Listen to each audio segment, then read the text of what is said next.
Hey, everybody. Thanks for joining us today. As you can tell already, we're here to have a little bit of fun, connect, and hopefully help those of you who are interested in just exploring a little bit about our SIG and committee structure here at CFHA to have some time to do that. So before we do that, I thought I'd take this opportunity to present some pretty interesting data that I thought folks would be interested in. So if you're hearing this recording or if you're here live, you get this sneak peek at some of the data that we collected from CFHA members and non-CFHA members on salary and wellness characteristics of the integrated care workforce. Now, this is going to be just a sneak peek. We're going to present more robust data. By we, I mean Matt Martin. He's the lead on this effort. We're going to present that at the conference. We're still kind of trying to think of a good format to do so, but there'll be a lot more data at that time. And the salary survey is actually still open. So this data is subject to change, but we definitely have a big enough N where it's probably not going to change that much based on data that comes in up until then. So it's not complete, but it gives us a little bit of a snapshot. So I'm going to give a little bit of that, and then we'll jump into our main event today. Let me share screen real quick, and I promise you most of our time today is not going to be seeing slides, so no worries there. All right, so what I did was I quickly broke up this data, and I did a hatchet job on the data, so there's still some cleanup to do data-wise, et cetera. But again, by and large, what you see is going to be pretty close to where the data lands. And I broke it up into two categories of individuals. There's many more categories we could break it up into, but these are large categories that lots of folks have interest in.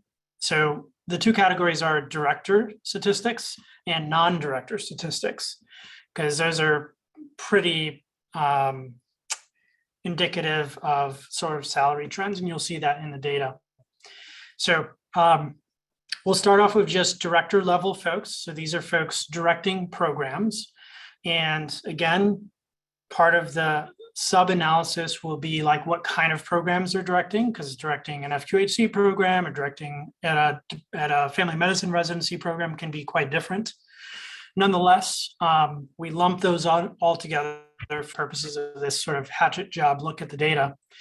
You'll see from a race, ethnic, and gender standpoint that the respondents were predominantly white and predominantly female. Those held true for both the director and non-director stats, although you'll see some, I think, interesting differences there in terms of the gender for both.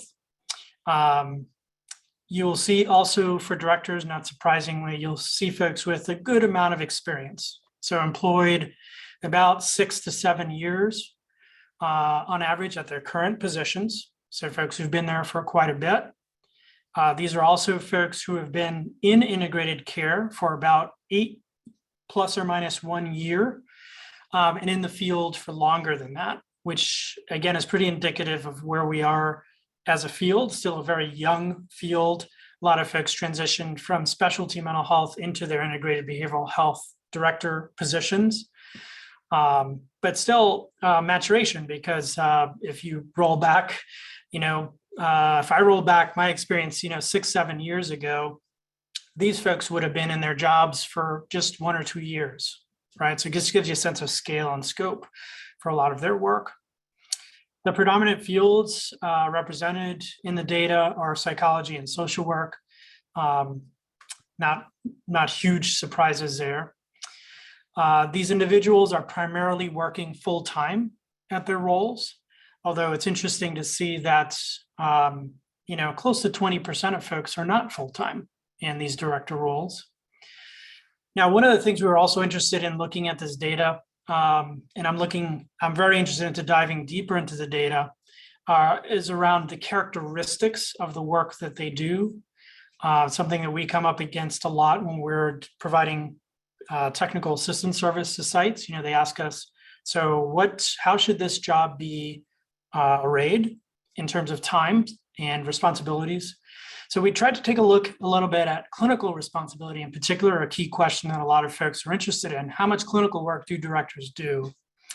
And what we see is that most directors are doing clinical work half-time or less, right? So about 66% say they're seeing patients half-time or less and seeing an average of about 19 patients a week, right? So it gives us a little bit of a sense of where things are. Again, this is really different compared to if I roll back 4 or 5 years, I was having to convince a lot of entities that they should give their directors any administrative time, right? Non-clinical time. So I would have expected different numbers 4 or 5 years ago. And then salary figures.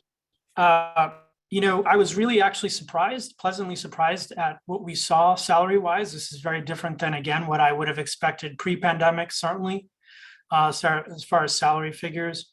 So the mean and median salary, median is actually the typical benchmark for comparative salary analysis.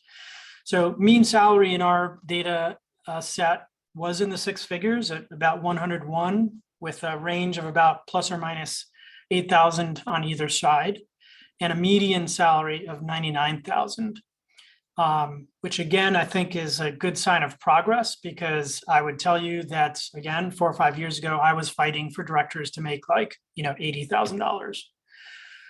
And then we have more data than this, again, on wellness and other issues, but you can see that there's pretty decent satisfaction with current salary here and decent satisfaction with their current position as well.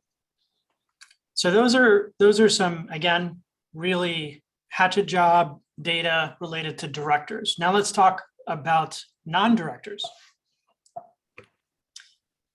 So non-director data looks fairly similar from an identity standpoint.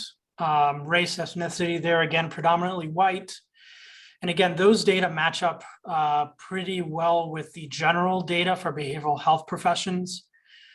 They vary slightly across different license types, LCSW versus psychologist versus other licensed master's prepared professionals.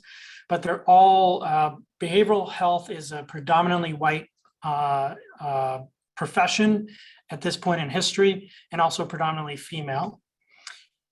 So these line up pretty well with that. Was slightly interesting to me that you have a higher number of male directors compared to female directors in the data set. So that's something we may point out as something to track as a trend over time. There doesn't seem to be an obvious reason why there would be more male directors than female directors when most of the group is female. So things to think about. As far as employment goes, not surprisingly, you do see in these non-director positions folks with less experience.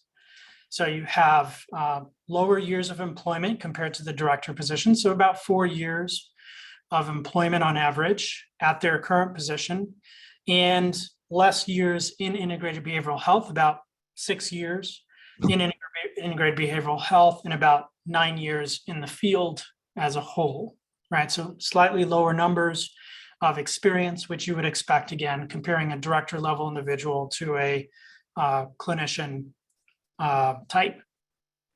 The field types are very similar to the director statistics. Full-time status is also pretty similar, but where you see obviously a big difference is in the proportion of clinical care, or time allotted to clinical care. So what you see there is that most folks are seeing about 80% of the time, 80% of the folks are seeing at least half-time or more patients.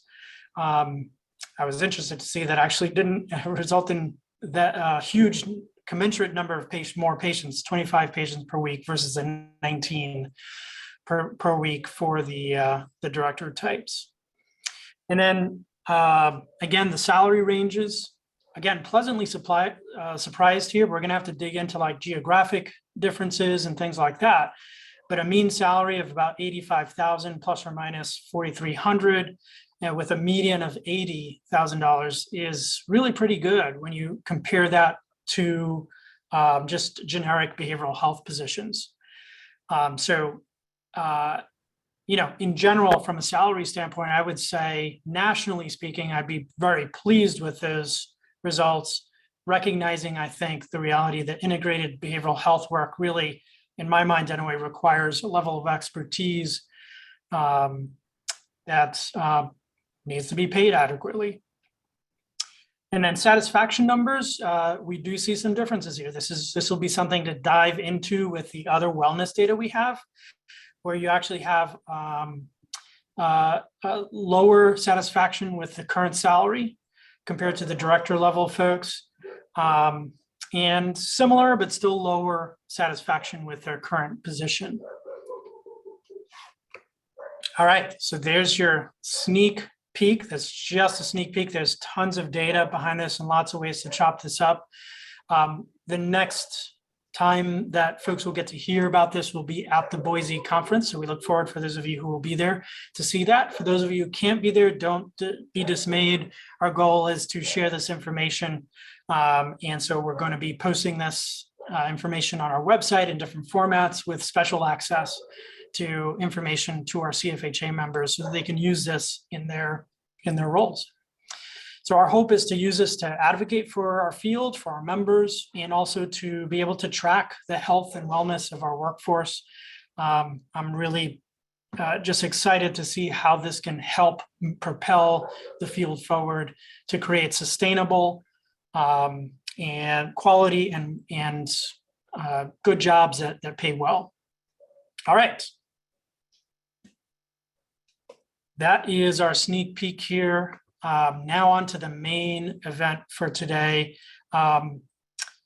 If folks have questions, comments, etc., you can always email me or, hit me up at some other time, or just wait till the conference and you'll get much more information at that time. But without further ado, we're going to do some exploration of our SIGs and our communities here. So, Liana, if you can pull up our slides, we'll get started by visiting. We're going to kind of like take a tour of our SIGs. We're going to start visiting each of our committees and SIGs, starting with Will and the Research and Evaluation Committee. So Will, tell us a little bit about the exciting stuff that REC does and how people can get involved. Yeah, so everybody, thanks for coming out. Always so fun to make little connections and just meet new people. So I'm the chair of the Research and Evaluation Committee, and I'm just going to read just not this whole thing, a little bit on the top, and then share a little bit about what we do. So we just think in big picture, our job is to grow interest and enthusiasm among CFHA members regarding research, and inside of that research, quality improvement, program evaluation, and we want to elevate that for everybody inside of the organization. And we do that in a lot of different ways. So part of being on the committee is some of that creative process of how do we do the things that helps everybody advance and get excited about all of these ways we can engage in research to better the field. So one thing we do is we have a conference, which will be coming out soon, some advertising, some tracks at the conference, great research updates. We do some needs assessments, occasionally sponsored webinars. We sponsor a fellowship every year. I'm going to stop there because you all be able to read this and you can come ask me questions if you want to check in mine. But let me just say, it's a really exciting committee to be on. It's also a really exciting time to consider joining this fall or into the new year. We're looking at developing a new 5-year plan, and just would be so excited to talk with you about some of the opportunities. Thanks a lot, Neftali. Awesome. And just to back up a little bit, when you think about committees at CFHA, these committees are connected to our board of directors. So they're committees of the board.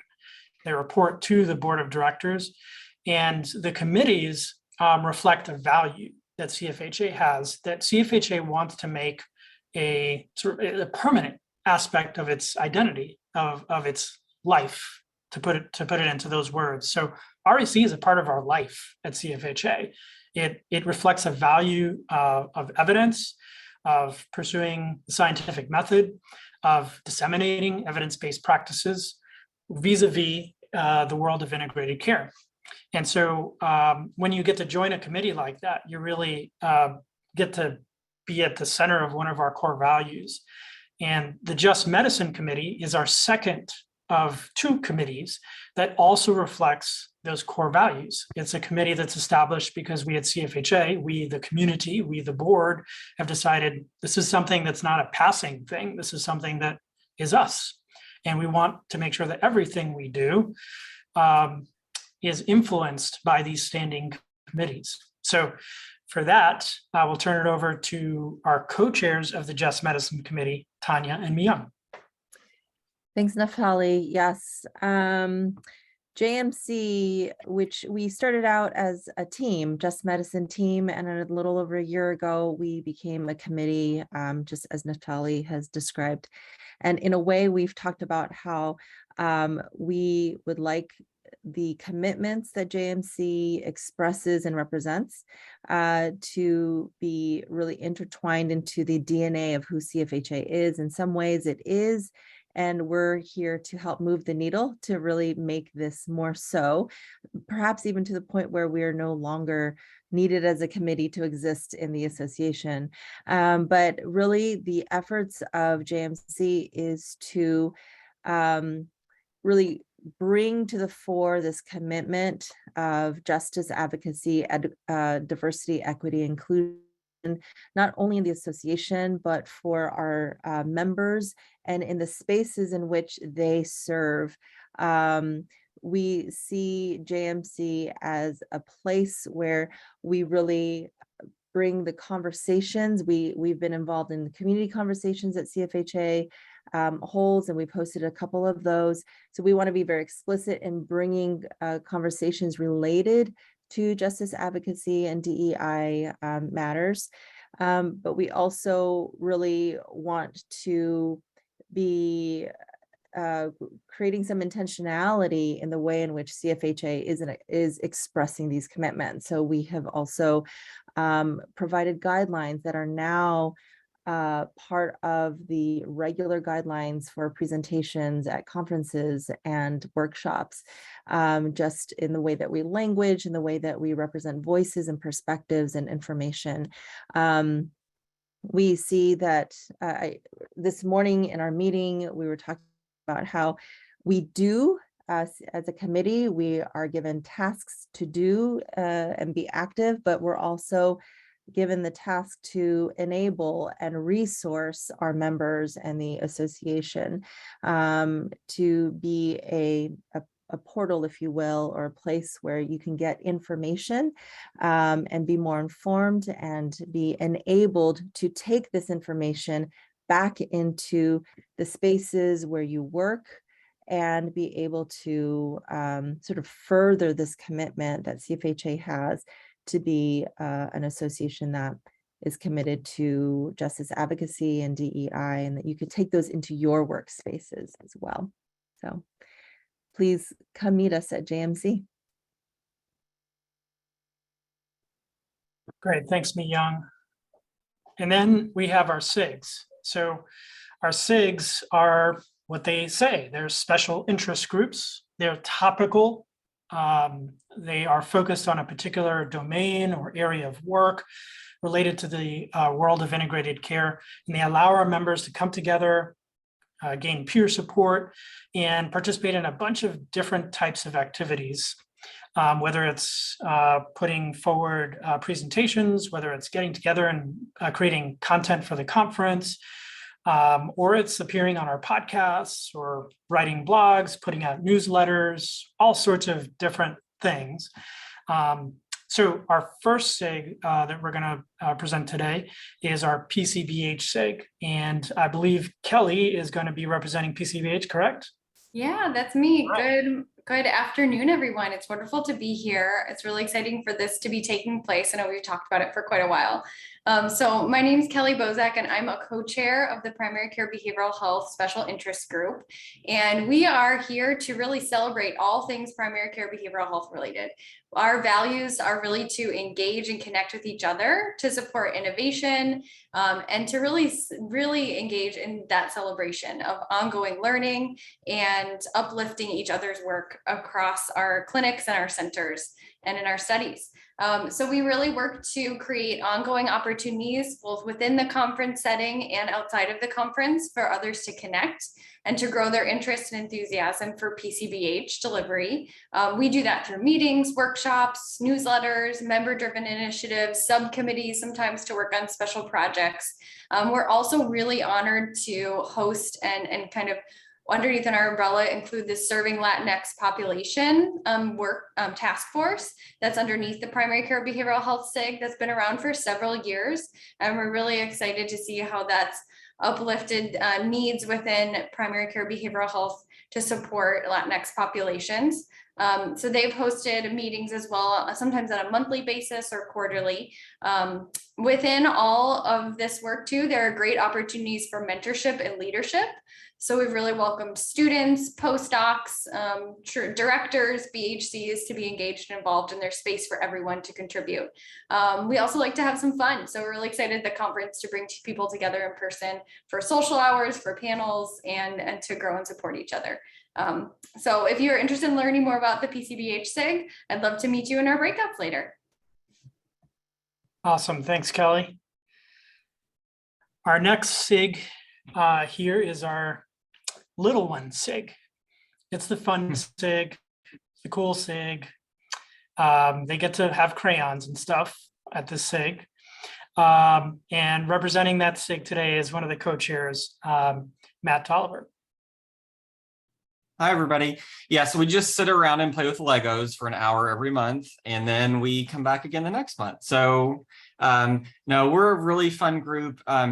I joined this group when we first started it, and I was an early career person, and it was just really transformative for me because I got to interface and network with other leadership people around the nation and share resources and get consultation. And so we're a really friendly group, and we welcome folks, whether you're clinicians, researchers, administrators, directors of behavioral health. We have a really good mix of different backgrounds of people who attend. And so we provide some practical kind of boots on the ground related resources around, pediatric presenting problems, but also more like big picture thinking about where the field is going as well.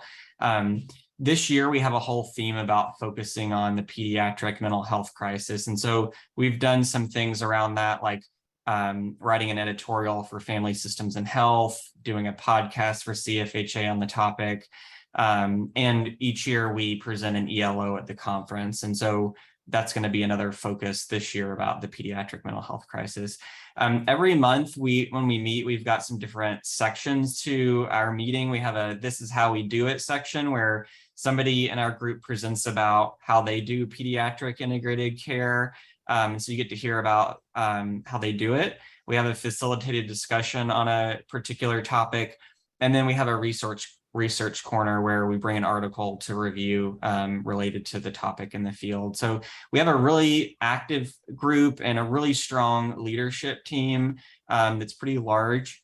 And so, if you're interested in leadership positions or just networking, we'd welcome you, and happy to talk more.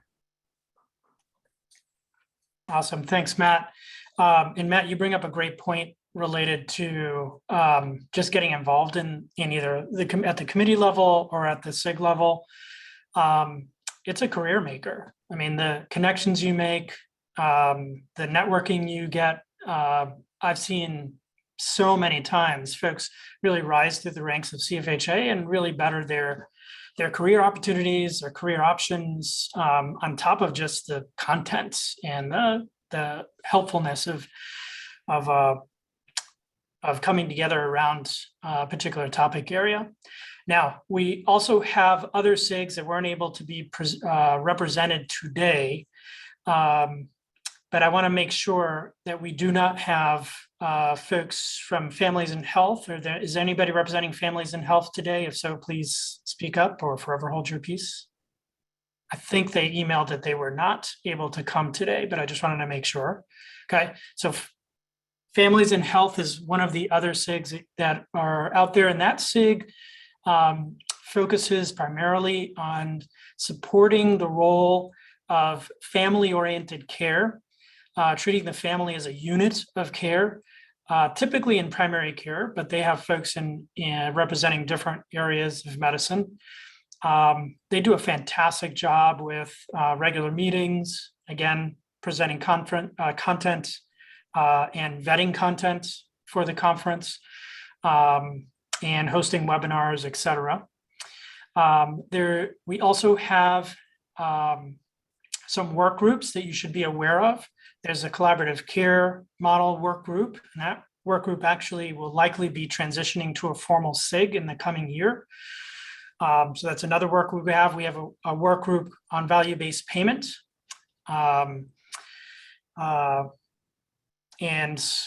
I could go into a lot of details on that one, but if you're interested in value-based payment and you're a nerd like I am, you would find it absolutely fascinating.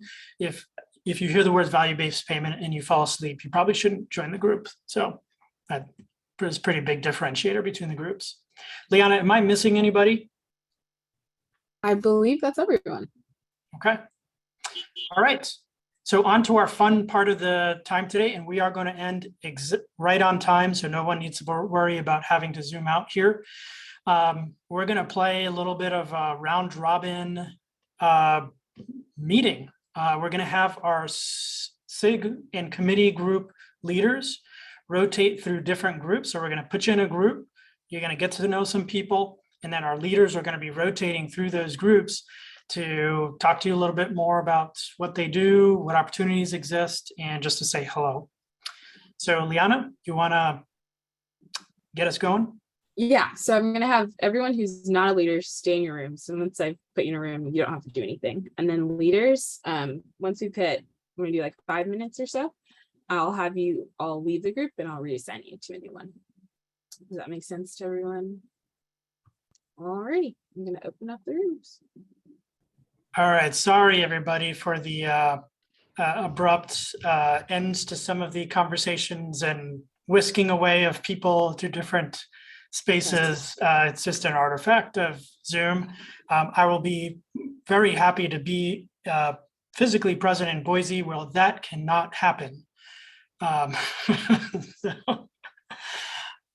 It was so nice to hear all of your stories, and thank you so much to the SIG leaders in particular and the committee leaders for coming out and spending time together.